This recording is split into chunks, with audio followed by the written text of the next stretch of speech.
Mesdames, Messieurs, très heureux de vous retrouver ici sur www.max25.be. Christian Quinault en direct de la sortie sur les hauteurs liégeoises, la sortie de Crisnay, mais sur le secteur de Remicourt. On est chez un dépanneur qui est tout à fait particulier, c'est Münster. Ça ne date pas d'aujourd'hui et justement, on va faire le tour de la société au niveau de son produit, au niveau de son secteur et au niveau de ses services. Et j'ai même la grande chance de pouvoir prendre un véhicule pour partir en dépannage, car on ne le savait peut-être pas, mais Christian Quinault est également en cuisine, mais Christian Quinault a également son permis semi-remorque. Ben oui, on a quand même quelques palettes à Max 25 et donc je vais pouvoir vous faire vivre vraiment le déplacement et la mise en place du véhicule et du dépannage. Et Monsieur Münster va nous expliquer un petit peu en détail les contraintes administratives et les contraintes financières par rapport à un commerce qui est quand même de plus en plus complexe. Alors on va aller jeter un petit coup d'œil, on va aller voir Monsieur Münster, on va aller voir le parc au niveau camion parce qu'on peut vraiment appeler ça un parc poids lourd. Suivez-moi. Bien, nous voilà maintenant chez Münster. Donc en fait, je disais le parc camion, mais le parc camion, c'est quand même 10 camions. Chez Münster, alors la belle coïncidence, c'est que d'abord c'est Christian Münster, donc de fils c'est sûrement quelqu'un de sympathique, qui en plus est né la même année, il y a 3 semaines. Donc ça c'est génial ça. Alors Christian, content de te rencontrer ici. Münster, ça date de quand? De 1993. Et en fait, avant d'être dépanneur, tu faisais quoi en fait? Avant d'être dépanneur, je travaillais dans un garage poids lourd. Et alors, au niveau du transport, en fait, du transport, on peut le dire, parce que du transport, du dépannage, mais au niveau de la législation, c'est quand même assez complexe. C'est encore une histoire belge, ça. Oui, très compliqué en Belgique. Donc, ça veut dire quoi? Tu as besoin d'une licence, ce qu'on appelle, en fait, pour ceux qui ne sauraient pas, la licence du grand V, en fait, quelque part. Voilà, celui qui fait du dépannage vraiment dans son rayon et qui ne va que sur des appels de police ou de clients, jusqu'à son dépôt, il n'a pas besoin de licence. S'il va rechercher un véhicule chez un concurrent ou un collègue, comme on peut le dire, ben là, il a besoin d'une licence, mais ici on n'est pas contrôlé. Et quand il traverse les frontières, ben ici, à savoir qu'on est près de la frontière hollandaise et Allemagne, dès qu'il traverse la frontière, il est soumis à la licence de transport. Alors la société Münster, c'est une société quand même familiale, semblerait-il. Alors ça emploie grosso modo une dizaine de personnes. C'est ça, on emploie plus ou moins 10 personnes, et c'est une société qui est créée par monsieur et madame Münster. Alors justement, Münster, on le voit principalement ici derrière nous, c'est le transport, le dépannage camion, mais ce n'est pas que camion, il y a quand même plusieurs activités à ça. Oui, on fait aussi les voitures, les motos, tout ce qui a trop dépannage, tout ce qui roule en fait. Alors vous allez rencontrer dans le reportage qui suit, quelques photos qui suivent, une remorque tout à fait spéciale, une remorque extensible qui permet de transporter la semi-remorque directement dessus, très certainement je suppose pour gagner du temps, parce qu'en fait, quel est l'objectif ici? C'est de dégager évidemment le plus vite possible. Voilà, quand le véhicule ne roule plus, c'est d'être le plus vite parti. Donc on peut mettre la remorque si elle a les roues arrachées sur notre semi-remorque pour la ramener jusqu'à notre dépôt ou la ramener jusqu'à chez le client. Alors le plus vite parti, ça c'est bien, mais le plus vite parti de la facturation, ça se passe comment ça? Mais là c'est un autre problème. Soit le client est couvert en assurance et on reçoit une garantie par l'assurance avec un montant, c'est souvent des montants plafonnés, ou par des cartes d'assistance pour les poids lourds, comme DKV, UTA ou d'autres. Oui, DKV qui n'a rien à voir avec Yves Fardeau, si tu regardes le reportage, c'est une autre histoire. Et donc en fait, la garantie, tu l'as quand? Tu l'as avant l'intervention? Comment ça se passe? Non, ça c'est le problème, on reçoit toujours la garantie après. Parfois pendant, si le client a fait le nécessaire, a contacté son assurance et nous donne tout de suite le plafond limité du client, mais c'est très rare. Alors la question qu'on ne pose pas, mais que je vais quand même poser, pourquoi les dépannages Münster? Pourquoi pas aller à la concurrence en fait? Qu'est-ce qui différencie? En fait, on essaye de respecter au mieux les règlements, les assurances et la rapidité de notre intervention. Et on essaye de faire tout nous-mêmes, on est autonome. Donc en fait, Münster, c'est du dépannage, c'est également garagiste? Voilà, donc on essaye d'engager uniquement des mécaniciens et surtout poids lourds, ce qui est très dur à trouver dans notre profession. Voilà. Bien, donc voilà Münster, on a plus ou moins fait le tour du sujet. On en verra quelques détails par la suite, vous allez voir les photos qui ont été prises. Et puis, bien, évidemment, je vais prendre un camion. Évidemment, je vais prendre lequel? Vous voyez derrière moi, je vais prendre le camion Mercedes. Alors, la deuxième coïncidence, c'est un Mercedes de chez Karlsruhe. Alors voilà, c'est pas moi qui l'ai dit, c'est Monsieur Münster. Je prends le camion, on est parti, on va aller faire un tour, on va aller faire un essai du véhicule. Ok. C'est bon, j'ai présenté mon permis, je suis en ordre, je pars.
dépannage Münster, Kathleen, bonjour.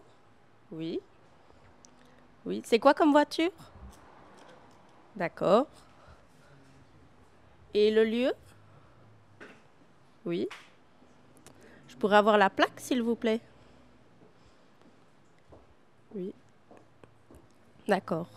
Ça va. Et qu'est-ce qu'elle a? Oui. D'accord. Ça va. Pas de souci. Ben, je vous envoie quelqu'un. Oui, merci. Au revoir. Donc voilà, on est au centre névralgique Münster. Ben, c'est ici que les appels se passent, évidemment, au niveau de la police fédérale, parce que c'est là qu'il faut réagir. C'est également au niveau du particulier. Enfin, toutes sortes de demandes. Imagine que là, c'est une sacrée diversité. Et à mon avis, depuis le nombre d'années que la société Münster est en place, parce qu'il faut quand même se rappeler qu'on a passé le cap des 20 ans, je pense qu'ils ont sûrement l'occasion de faire un bouquin avec tout ce qui se passe et tout ce qui va encore se passer. Et on leur souhaite évidemment une excellente continuation. On va continuer leur portage Münster avec cette fameuse dépanneuse de Mercedes et de chez Karlsruhe. On va aller voir ça plus en détail. Alors voilà, on est de retour avec la sortie du Mercedes Actros. Alors, juste une information, 26,60. Pour ceux qui ne le sauraient pas, 26, les deux premiers chiffres, c'est le poids, donc 26 tonnes. 60, c'est sa puissance, c'est 600 chevaux.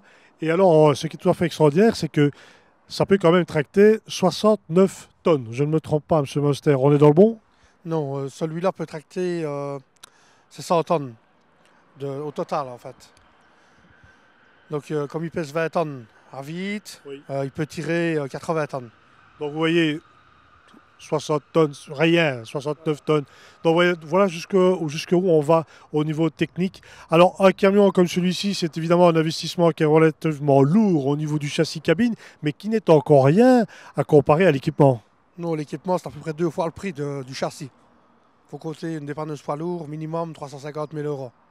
Alors, oubliez l'idée que dépanneur, on prend un cap de remorquage, on est parti. Là, on est dans le très lourd, on est quelque part dans le très dangereux parce qu'on manipule des charges qui sont vraiment très lourdes, pris par le fait qu'il faut dégager généralement l'autoroute le plus rapidement possible. Donc ça, c'est le challenge du dépanneur en fait. Voilà, c'est ça. Plus on peut aller vite, mieux c'est, mais tout en respectant le matériel, parce que ce qu'on casse, c'est le transporteur qui le subit. Donc, il faut savoir qu'on essaye toujours de casser le moins possible et de travailler avec du matériel justement de pointe. Donc en fait, on travaille et on roule quasi sur la corde raide parce qu'il faut travailler évidemment en vitesse avec du matériel qui coûte relativement cher. Il faut aussi une garantie de paiement. On s'en rend compte que généralement après prestation. Donc c'est quand même pas mal de contraintes. Alors Münster, ces différents produits, on disait tout à l'heure, je pense que la meilleure chose, c'est d'aller voir en bas de page. Vous allez retrouver le site internet de la société. N'hésitez pas à poser la question, comme je le dis souvent, et la bonne question. Christian est disponible, nous sommes disponibles pour vous informer. Et puis, eh bien, Münster sera une des premières sociétés, en fait, à rentrer dans la fameuse application Max 25. Alors, je vous souhaite une excellente fin de journée. Je vous donne un rendez-vous, ce sera le 19 mai à 18h30. Un autre partenaire de Max 25, c'est le Château des Thermes, auquel, je le répète toujours, on va aller fêter les 20 ans de la société Martine Constant, les 40 de la société d'Avin, les 5 de Max 25, mon anniversaire, et puis la présentation de certaines entreprises où on a la chance d'aller retrouver Monsieur Michael Kalschoer. Donc voilà, le reportage se termine. Je vous invite à aller voir l'agenda www.max25.be. Bonne fin de journée. Un grand merci. Au revoir.